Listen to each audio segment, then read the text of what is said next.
1974 അമേരിക്കയിലെ ന്യൂയോർക്ക് സംസ്ഥാനത്തെ അമിറ്റിവിൽ എന്ന ചെറിയ പട്ടണത്തിലാണ് ഈ കഥ നടന്നത്.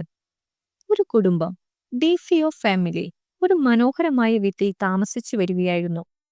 പക്ഷേ ആ വീട്ടിൽ നടക്കുന്ന സംഭവങ്ങൾ ലോകത്തെ മുഴുവൻ ഞെട്ടിച്ചു. ഒരു രാത്രി 23 വയസ്സുകാരനായ റൊണാൾഡ് ഡിഫിയോ ജൂനിയർ ഉറങ്ങിക്കിടന്ന തന്റെ മാതാപിതാക്കളെയും സഹോദരങ്ങളെയും കൊന്നു. 6 പേരെ ഒരേ വീട്ടിൽ വെടിവെച്ച് കൊന്നത്. അവർ പറഞ്ഞത്, ശബ്ദങ്ങൾ നിന്റെ ചെവിയിൽ പറഞ്ഞു അവരെ കൊല്ലണം. ഒരു വർഷത്തിനു ശേഷം ആ വീടും വളരെ കുറച്ച് വിലയ്ക്ക് വിറ്റു. ജോർജ് ആൻഡ് ക്ലാഡിൻ ലൂട്സ് ആ വീട്ടിലേക്ക് താമസം മാറി. അവർക്ക് 3 കുട്ടികളും ഉണ്ടായിരുന്നു. പുതിയ ജീവിതം തുടങ്ങാൻ എത്തിയവർക്ക് മുന്നിൽ കാത്തിരുന്നത് ദുരന്തമായിരുന്നു. വീട്ടിൽ രാത്രി അന്യശബ്ദങ്ങൾ കേൾക്കാൻ തുടങ്ങി. വാതിലുകൾ സ്വയം അടയുകയും തുറക്കുകയും ചെയ്തു. മുറികളിൽ നിന്ന് ഗെറ്റ് ഔട്ട് എന്ന ചുരുൾ ശബ്ദം മുഴങ്ങും. കാത്ലിൻ പറഞ്ഞത്, ആ വീട്ടിൽ ആരോ നമ്മളെ വെറുക്കുന്നു എന്ന് തോന്നിയിരുന്നു. ഒരു രാത്രി ജോർജ് പുറത്തിറങ്ങുമ്പോൾ ജനലിലൂടെ 2 ചുവപ്പു കണ്ണുകൾ തിളങ്ങുന്നത് കണ്ടു. പുറത്തു പോയപ്പോൾ അവിടെ ഒന്നുമില്ലായിരുന്നു.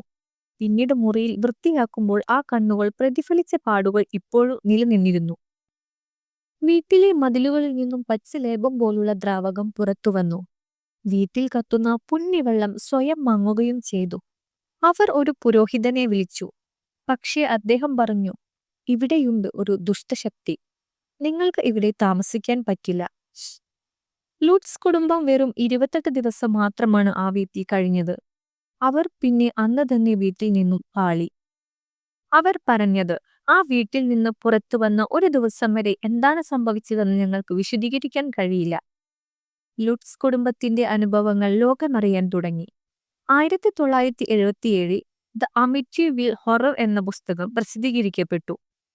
അതുതന്നെ പിന്നീട് ഹോളിവുഡ് സിനിമയായി. ആ വീടിനെ കാണാൻ ആയിരക്കണക്കിന് പേർ എത്തി. ചിലർ പറയുന്നു, ആ വീട് ഇന്ത്യൻ ശ്മശാനത്തിന് മുകളിലാണ് നിർമ്മിച്ചത്, അതുകൊണ്ട് അത് ശാപിതമായി.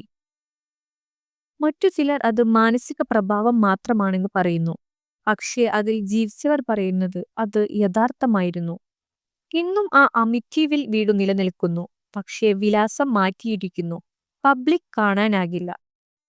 ആ വീട് ഇന്നും പലർക്ക് ലോകത്തിലെ ഏറ്റവും ഹോണ്ടഡ് വീട് എന്ന നിലയിൽ അറിയപ്പെടുന്നു.